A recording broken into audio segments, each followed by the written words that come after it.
Welcome to the No Guilt Fangirls podcast, where liking what you like is never a bad thing. Here's your host and head fangirl in charge, Patty Holiday. Hey y'all, I'm your host and head fangirl in charge, Patty Holiday. Welcome to the No Guilt Fangirls podcast. And this is week number 3 of our recap, I don't even know what to call this, breakdown. We're talking about everything Falcon and the Winter Soldier. And of course, week 1, week 2, we are now halfway through. Wow. This series. And I think I have more questions than answers at this point. And as always, I'm like, how are they going to wrap everything up in only 3 more episodes? Like, what are they doing to me? But that is the Marvel way. Welcome to the No Guilt Fangirls podcast. If you are new around here or haven't had a moment yet, please leave us a 5-star rating or review. It's always appreciated, and it helps other fangirls and fanguys find us in the algorithms. And you know it's no fun to fangirl alone. And we're not fangirling alone today because Ashley is here with us.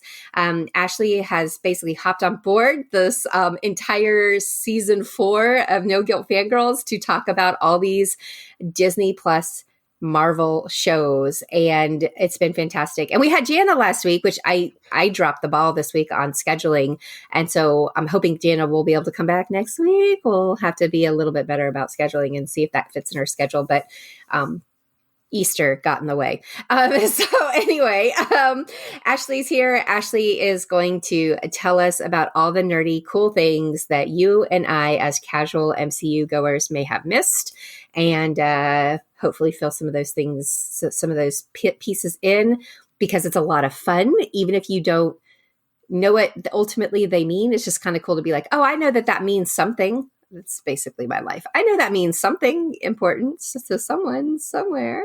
So Ashley, hey, how are you? I'm great. I'm so excited to talk about this episode. It was awesome. It was a good one. Yeah, it was definitely a good one. All right, cool. Tell everybody where they can find you online, just so they can go hunt you up. And then we'll just jump right into this thing. All right. Well, I'm Ashley Saunders. You can find me on my website with ashleyandco.com, on Twitter at @AshleyAaron, and also at cbr.com. You could just search for my author name there, because I'm always talking about theories. Hey, that's awesome, and that's perfect, and that's what we are here for. All right, episode 3, we are talking Falcon and the Winter Soldier, and I'm going to let you go ahead and pick it up and kick us off with the recap, and I'll jump in, of course, with my comments as we roll along. All right. Well, this one kicked off with a commercial, and it was not a WandaVision commercial. It was a commercial extolling the virtues of the Global Repatriation Council, which is the GRC, and they have been tasked with helping people that came back from the blip, but by doing so, they have displaced people who never blipped away, and that is where the Flag Smashers' grievances come from, because they are the people that were here during those 5 years, and now all of a sudden they're in relocation camps because the people that were blipped away now are getting all the resources and all the help. So it's a little sus. And the commercial itself, if you've ever seen any type of company trying to pat itself on the back, that is what that commercial was. Yeah, Look for at real. how amazing we are. For real, oh my for real. gosh. So my question to you is is the GRC in comics? Is this a comic book accurate thing? I don't think so. Okay. I haven't come across them before. That's not to say that they're not there. I don't want somebody to be like, oh my gosh, she's wrong. Right. I have not read about them. I mean, there's definitely different government entities throughout the comics. This could just be a version of one that does exist. But I will actually look into that for you. I'm always just curious if this is like something I should have known about. I mean, not that like I would have known about it, but maybe. But so that's cool. I mean, it could be totally made up just for the MCU and not, comic specific. Right. Not everything is, I guess, is the point. No. So yeah. Okay, cool. All right. So then we get to this. Oh my gosh. You should have seen me. Actually, I don't have a coffee table in front of me, but it's a good thing I didn't, because it would have been flipped up in the air because I was so mad. We get John Walker, and the first thing out of his mouth, well, maybe not the first thing, but he said he said BS twice, and he didn't say it in the polite way that I just said it. And I was like, language, you are not my Cap. Because as we know, our Cap doesn't do that. Right. Also, our Cap does not feel the need to rough somebody up going, do you know who I am? I was like, vomit. I don't care. Yes, I don't. And isn't that the response? Yes. Bless that man, because he's like, I do and I don't care. And then he spits on him. I'm like, yes, random guy. You're my new favorite. Everybody cosplay as him. Exactly. It was amazing. I don't care. John Walker. Yeah. So it's very clear that finding the Flag Smashers is going to be near impossible for Walker and Hoskins. He name drops Langley, which is where the CIA headquarters is. Apparently they're having issues. And clearly Walker's like, we're going to need Sam and Bucky to do this work for us because we suck. They didn't say that, but that's, I gathered that from that conversation. As we know, last week, Bucky said, there's only one person that really knows all about Hydra and the super soldiers, and it's Zemo. So Bucky and Sam arrive in Berlin, where they go to visit Zemo at the Joint Counter-Terrorist Center. Bucky goes in alone because, as we know, Zemo hates Avengers. Like, hates Avengers. It's an interesting conversation that they have. Zemo kicks it off immediately, reciting the words from the Hydra book. That used to mind control Bucky. They no longer work. He then apologizes about their previous encounter. Like, I'm sorry. You were just a means to an end. Like, no hard feelings. Zemo. Then, Sam and Bucky are now sneaking around this garage. And Bucky goes into how Zemo could hypothetically, of course, get out of jail. And it was very Ocean's 11-esque, which I loved because I'm a huge fan of that movie. So it was the narration coupled with the flashbacks, and it was hysterical. Zemo walks in, and Sam's like, whoa, what? Yes. Bucky's like, I didn't tell you because you wouldn't have liked it. I knew you'd say no. Yeah, basically. So as always, Sam and Bucky right there together, seeing eye to eye on all things. They are just communicating. So yeah, no, they're not. So the usual is still going on with these two fools. They can't seem to get on the same page. Now I have to comment about Zemo here. This entire time, I wanted to hate Zemo because Zemo was supposed to be this bad guy. Mm-hmm. But actually, I kind of liked him. And then I heard Ashley in the back of my head going, Patty, you can't trust Zemo. Don't you dare fall for it. Because it's coming. But, yeah. So Zemo had an interesting, this whole episode was very Zemo-centric. And I don't know. And I kind of like the guy. Yeah, okay. All right. It wasn't just me. I was like, I kind of like the guy. What's wrong with us? I think it's hard not to. It's Daniel Bruhl, who, I really feel like you can't hate him. Like, I didn't hate him in Civil War. And like I told you, I think it was last week, I was like, I really like Zemo. And you were like, it's Zemo. No, he's a great villain because he's so smart. And this episode, I saw all kinds of people tweeting about how much they love him versus how much they hate Walker. Yes. I was like, yes, I will stand Zemo forever over Walker and Hoskins. Like, ugh. So it's revealed that the garage they're in happens to be Zemo's because, AKA, he's Baron Helmut Zemo, which, hello, Sam. That means he's got money. I thought that was so funny. And I was totally Sam because Sam's like, wait, you got money? And I was like, yeah, you got money? Like, what's up with this? And then he was like, hello, I'm a baron before you dropped my a country on my family. And I was like, oh, yeah, that's right. Yeah. So I thought it was interesting. It's kind of like with WandaVision where they finally called her Scarlet Witch, which is her comic accurate name. Zemo has never been referred to as his comic accurate name, which is Baron Helmut Zemo. So I was like, oh, I like it.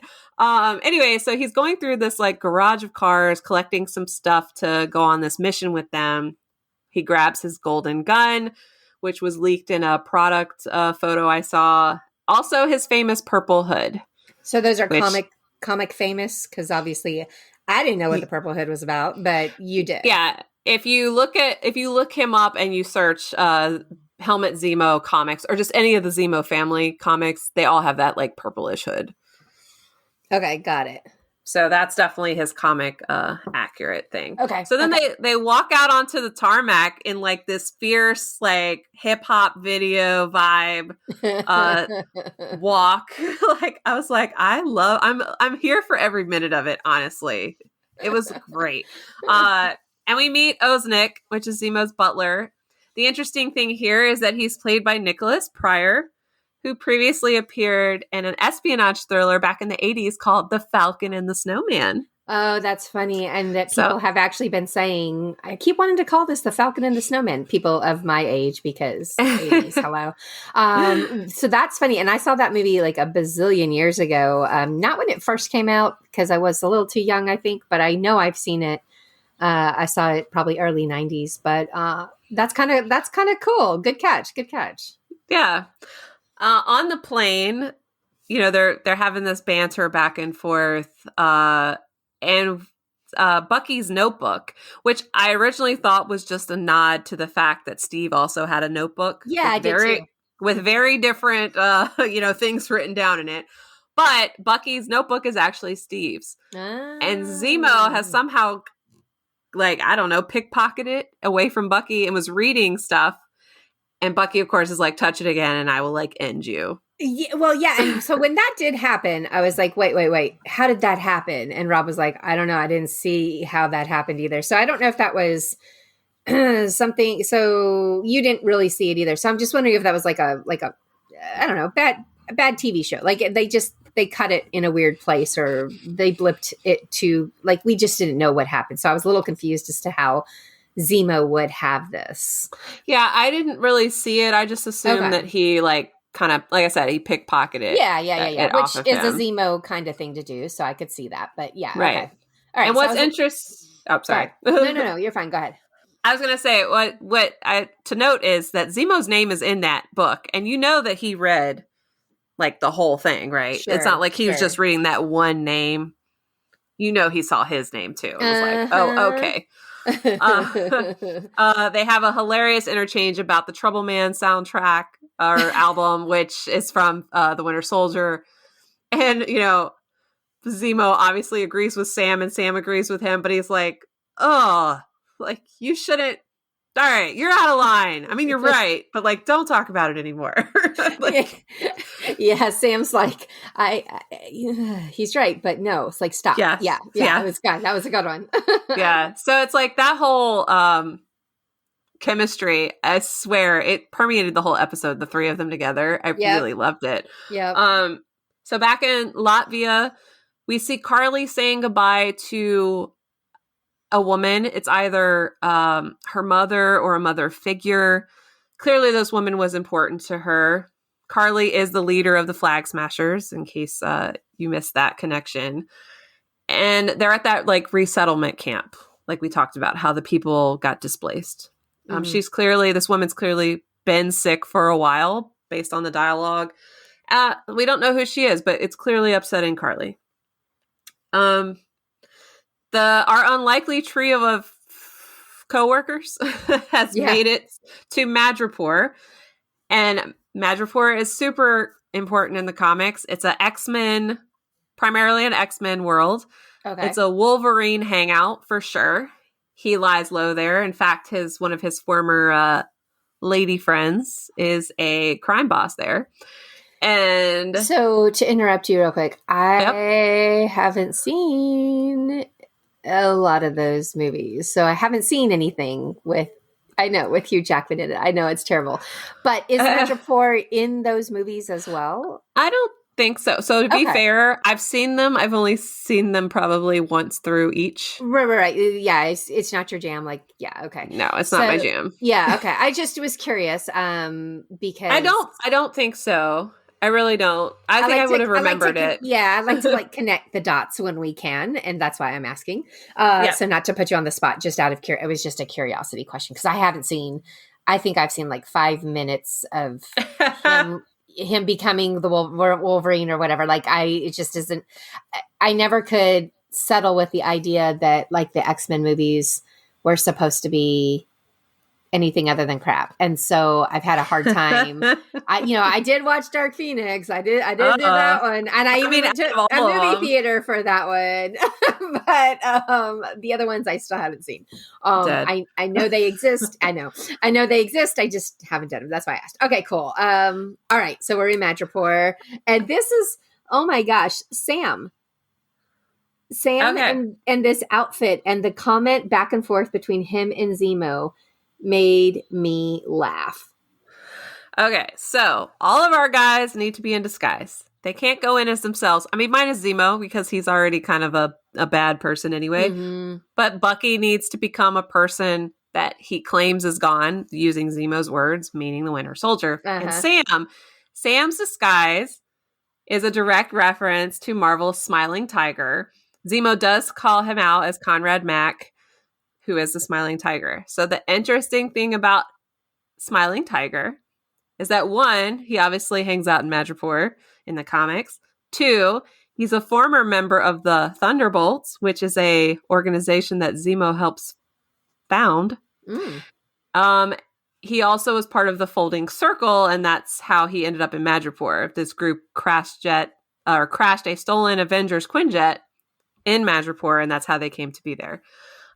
Sam, yes, the whole interchange is hilarious. Also, can we talk a minute about Zemo's jacket? Because it is, I mean, the man has got style. I mean, I know he's a Baron, but like, yeah, no, it's a really nice jacket. he looks hot. He looks hot. And so Sam says something like, why does the black man have to be dressed like a pimp?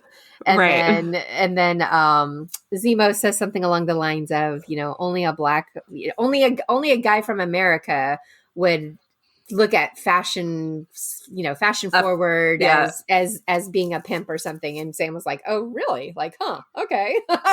Yeah. So they're walking through the streets of Madripoor. They're in Lowtown. So quick backup. Madripoor is divided into 2 sections. There's Lowtown and Hightown. Hightown is a nice place to visit. Lowtown is a crime haven. So they're in Lowtown. They're walking through the streets. There's a mural on the building that says the power broker is watching, which we know the power broker has been, alluded to back into episode 1 in the credits. He is a man, not an organization. So in the comics, it's an organization. Mm-hmm. So this time it's a man. Presumably a man, which I'm sure you'll want to talk about when we get to that. And he rules Madripoor as judge, jury, and executioner. And Zemo claims he does not want to get on his radar, although they have never met. They pass the Princess Bar, which is where Wolverine spent a lot of his time. Okay. And it's also owned by his lady friend, Tiger. Okay. In the comics. Now, our boys end up at the Brass Monkey Saloon or the Bronze Monkey. It's called both in the comics. They didn't, I think, give a name in the episode. So it's either or. But that's where they end up. The purple monkey looking sign. Okay. Sharon Carter is at the bar. She's the hooded figure, if you didn't notice. Yeah, I saw the obvious. Yeah, I saw the hood, go away, and I was like, all right, there's Sharon, because that's also the Avengers, how to hide yourself, 101. She just needed a hat, right? She needed a hat and the aviators, and should have been said, but you got to start with the hoodie, and so you knew that was what was happening. But this is also good information, because I too am a fan of hoodies, and I wear them a lot. And so if I ever need to go undercover, I've got my Avengers look. Yeah, rocking I do too already. So yeah, set, totally set. I saw her, I spied that, and I was like, all right, so we finally got Sharon Carter, episode 3. So cool. All right. So Zemo, again, they're like, you have to play the part. So the part is Sam had to drink the nastiest drink in his life. It was bad. Which again, that's so, he was just like, huh. I was gagging, and I didn't have to drink it. I was like, better you than me, Sam. Bucky, that means Bucky has to be the Winter Soldier. So under Zemo's direction, after he asks to see Selby, this guy comes up, grabs Zemo's shoulder, and Zemo, as if it was perfectly orchestrated, which again, master tactician, it probably was. He has Bucky basically take out an entire group of individuals. And it was awesome because the Winter Soldier music played, and I was super excited to see Bucky kick some butt. Then they're brought back to meet Selby. Now, Selby, the name Selby, there's several different Selbys in the comics. The only one of note is a mutant in the X-Men comics, which again, Madripoor is in the X-Men comics. However, Selby is a guy. So it could just be a nod. It could just be a coincidence. It could just be something fun. So nothing like super concrete to report on that, unfortunately. However, there is stuff to report on Dr. Wilfred Nagel, who is the guy that's made the super serum. And that's who they're there to find. In the comics, he's also called Joseph Reinstein. And he was a scientist that worked on Project Rebirth, which is the same experiments that Isaiah Bradley was forced to endure, which led him to becoming a super soldier.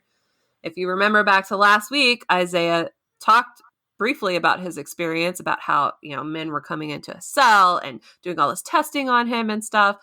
And that is how Nagel was able to recreate the serum, by using blood samples from Isaiah. Now, while they're in this incredibly tense situation, Sarah calls and Sam has to put it on speaker. Yeah, that's bad. Yeah. At first, his cover stays intact because he tried it. He was like, "Oh yeah, the bank. Like, I'll launder money, like whatever." And I was like, "Oh, Sam, please." I bet his sister was like, "What? Like, why are you doing this?" Well, she's so great because she's like just a mom, and she's all harried and harassed as it is, and she's so she's like following, but not. She's not. Right, she's not really listening. Yeah. So I was like, actually, that's believable because I've had those conversations. So I mean, not exactly because I don't know the Falcon, but very similar type situations. So I really did. I really did feel this, but then right there at the end, man. Oh. Yep. And then she goes, "I'm gonna have to call you back, Sam." Oh, that's it. Now their cover's blown. But before anything can really happen, Selby is taken out by a sniper rifle, it seems. And okay, now the fight for their life happens. And it's like John Wick moments, right? Where the texts go out. Selby's dead. Here's the bounty on, for them. And they escape in part because Sharon shows up to help them. And her intro to them is hilarious because one, she's super cynical now. She's so disenfranchised. The government pardoned everybody except for her, it seems. So she's like laying low in Madripoor as a stolen arts dealer. So she's like, "Hey, let's go to my apartment in Hightown." She lives in this swanky place because, again, Hightown is the place you visit. Lowtown is the place you go to commit crimes. And can I just say, Sharon Carter, I've always been like, she was fine. I didn't dislike or like her. Like I wasn't attached to Sharon Carter in any way, shape, or form. Right. Negative, positive, whatever. Other than the creepy kissing of Cap when later it could have been related to her. I don't even know how they made that work out in their heads. But other than that, Sharon was fine. I appreciated her. I thought she was a good character.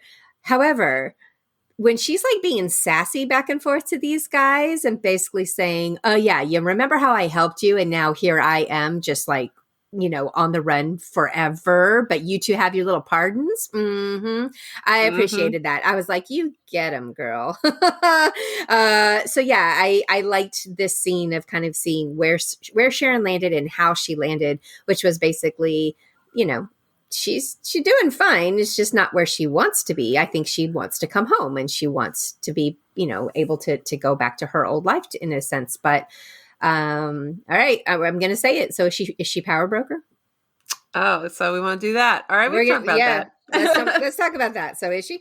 Right. You know everything, Ashley. Is she? Tell me. So I will say I have participated in several discussions about this.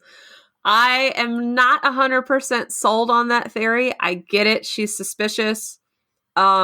She's able to find out where Nagel's hiding, which is apparently going to be super hard, according to Selby. She finds it super fast. The fact that she just happened to be there when they were there. I get it. She is suspicious for sure. However, I find it a little too convenient that she's the power broker. Like, it's just a smidge too tidy for me. And I feel like Marvel doesn't give us tidy little bows. Not this early. You know? I think she is either working with the power broker or she's working for another organization or person that, you know, has dealings with the power broker. Kind of like if there's one criminal organization, there's another, you know, they're always competing with each other. It's like the mafia, you know? So I don't think she's the power broker. Okay. All right. That's gonna be where I land. What do you think? I don't know, dude. You're asking. This is why I ask you. This is why I ask you these things. Do you remember like WandaVision? Let's have some flashbacks to how I went off the rails on what could be happening there, and none of it happened. So I'm just asking questions. That's okay. That's Fair. my new role. Is I'm just going to ask the questions. No, right. I don't know, and I don't know. I mean, obviously the power broker is a power player in this whole storyline. I think one of the criticisms I will give to, now that we're halfway there, is that I also don't feel any one way attachment, negative, whatever, with the power broker, because they've given us little things in little bits, but it feels very disjointed in a storytelling aspect. It's not flowing super easily for me to like, I mean, it's there. I can pick it up as each person says something a little bit differently, but it's just not flowing as smoothly as Marvel storytelling typically does. So I think that's my issue with Power Broker, is that I'm not. You got to hold my hand and like lead me along the path a little bit better than this, and I'm just not there yet. That could all change, obviously, next episode. They could come out and make it all super crystal clear how we should be feeling about Power Broker and whatnot. But as of right now, I just don't feel like I have enough information to really know one way or the other than this is somebody who Carly stole from, and Power Broker says they're going to kill Carly over it. I kind of like Carly so far, even though I don't have a whole lot on her.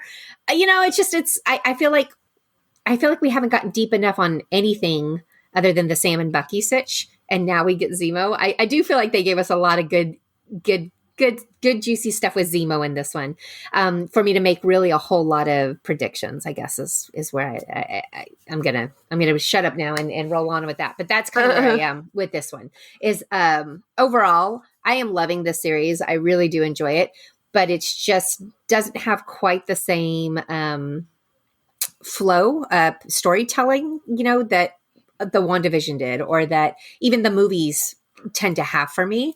But it doesn't mean I'm unhappy. I am looking forward to this every Friday. I love these guys. I love this story. It's just not quite as smooth, I think, as unfortunately WandaVision set that very high bar. So that's my final say on this. All right. I think it might become a little bit more smoother for you after we have all the other episodes. I think so too. I think that it's one of those things that maybe in hindsight I'll be like, oh, it was all there. I just didn't see it, because I admit that sometimes I pick things up and sometimes I don't. Just depends on how I'm connecting with the storytelling. And right. There's been plenty of situations where I will watch something the first time and think, oh, it was fine. Then I go back and I watch it a second time and I'm like, wow, that was actually really good. Example. Solo. I liked Solo the first time I saw it. You and I saw it together, right? We saw it together. We had a whole discussion about that, and I liked it, and I thought it was fun.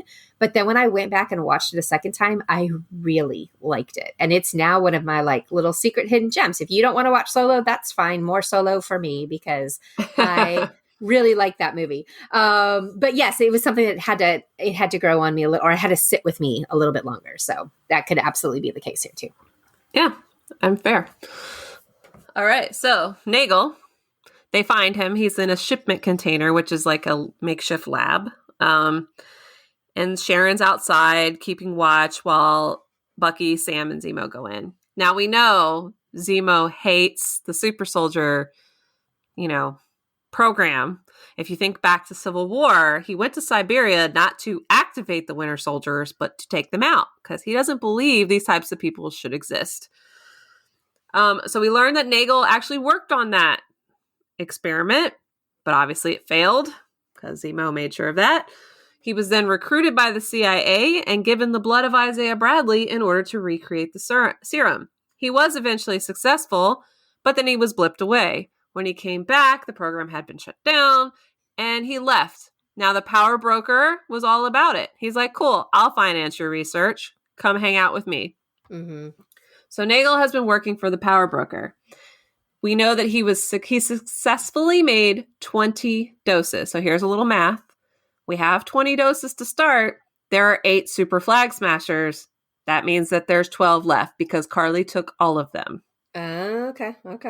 So now there's 12 doses that aren't accounted for. We know Carly has them. Her and her cohort are talking kind of about it, how they want to distribute things to create, soldiers and stuff. And it's really, like you kind of said, it's really hard to hate the flag smashers for what they're doing because they're trying to help people that aren't being helped by the organizations that claim to be helpful.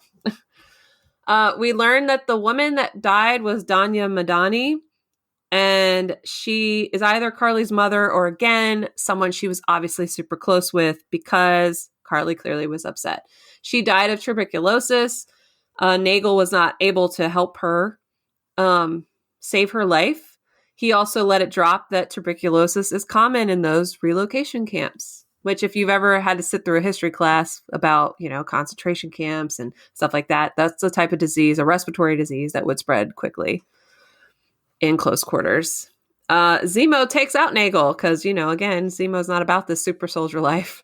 Yeah. And they're dude. And he did it quick and he did not hesitate. That guy was just bye.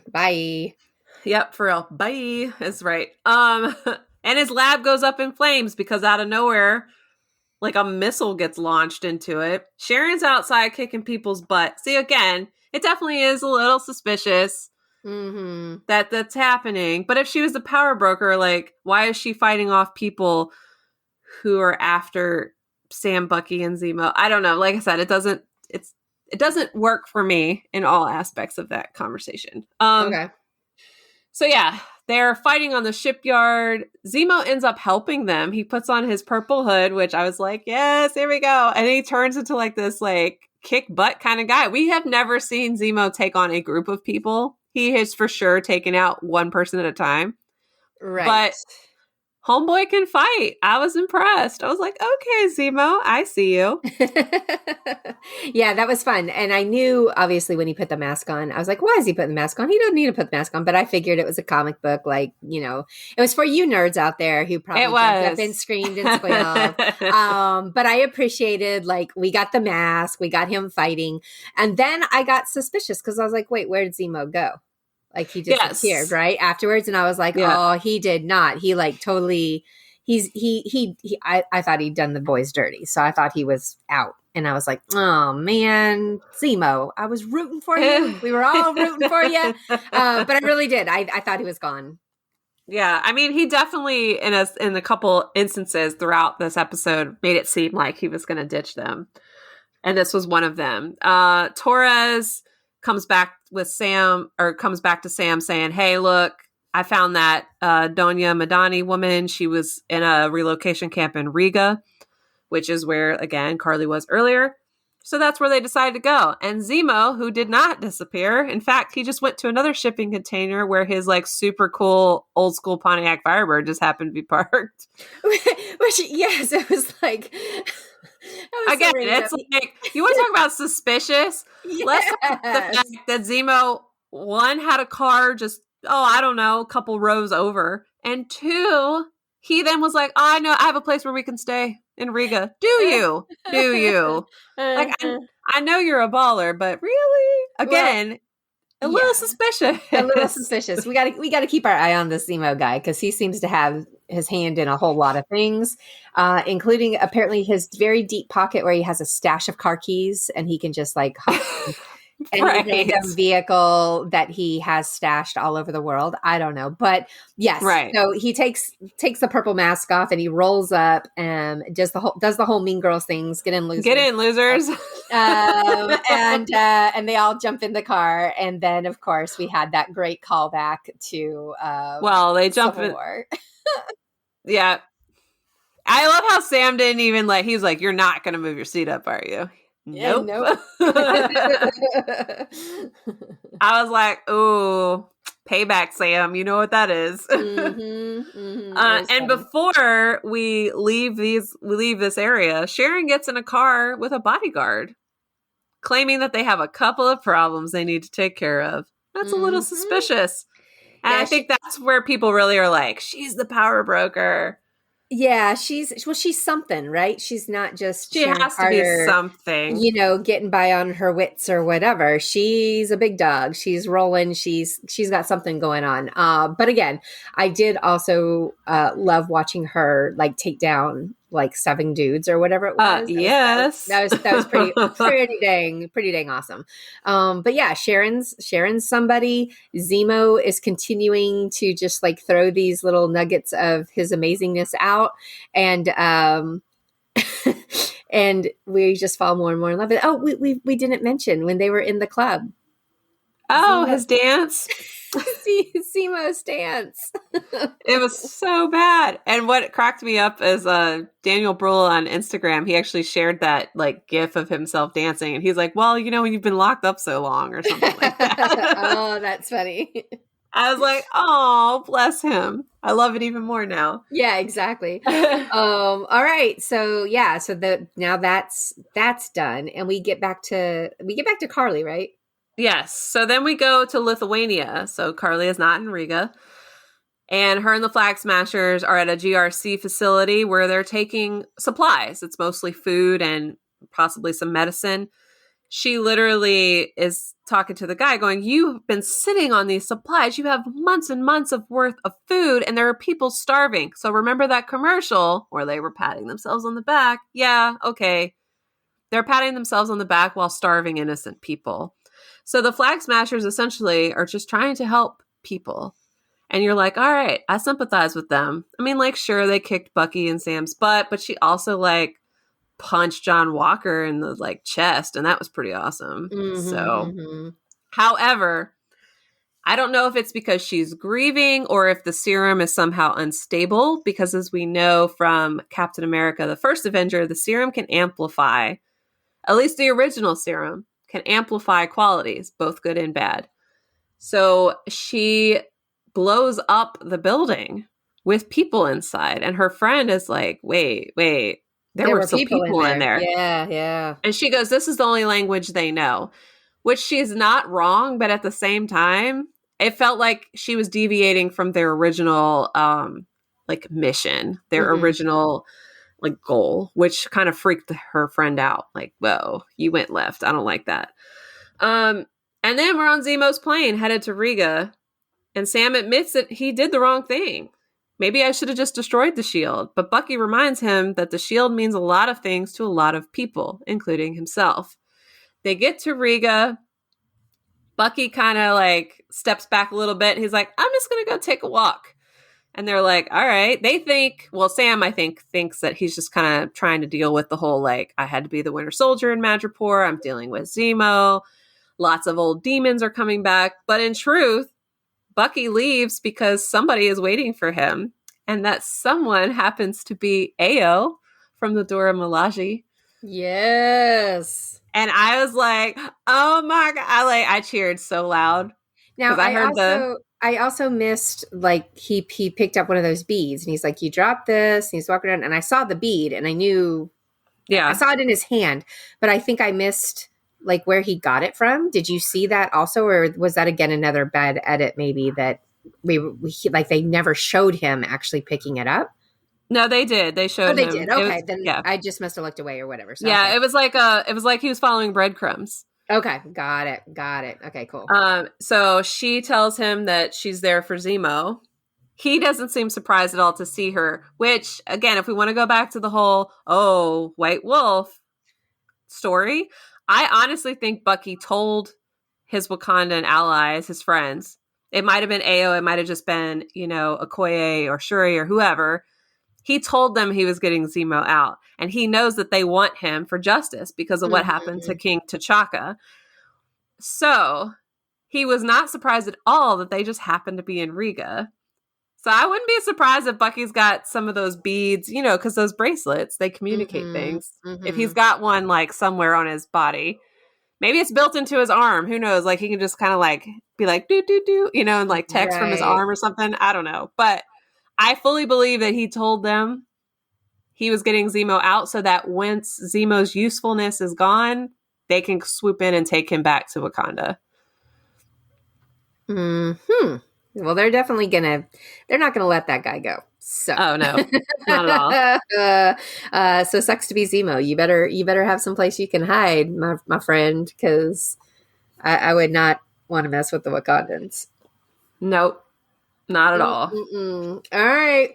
Well, this was such a good episode. There was a lot of action. There was a lot of good stuff. There was a lot of Zemo, who totally took me by surprise as to how entertaining and fun he was. Even just some of the, like, in the beginning when Sam and Bucky are hashing out the fact that Bucky let him out, and Zemo's like, "Can I?" And they're like, "No." And he's like, "Okay, yeah, fine. I get it." Like, he just, it was really, there was just some great moments of Zemo in this that he's going to break my heart. I know he's going to break my heart. Something's going to happen, but I did. I mean, he's definitely coming in for the double cross. You just got to know it's coming. Of course. All right. Well, we will be back, of course, next week with episode 4. And since there's not a holiday weekend, it should, get out a little bit sooner than this one has been. But if you have any questions or you want to know something specific or something that we haven't covered, definitely reach out to us. Twitter's a good place to find Ashley or I. I'm at No Guilt Life. She's at that Ashley Aaron. And yeah, right? Yeah. Okay, cool. And don't forget to talk about this episode, share it with your friends, because it's no fun to fangirl alone. And we'll be back next week. Bye, y'all. Bye.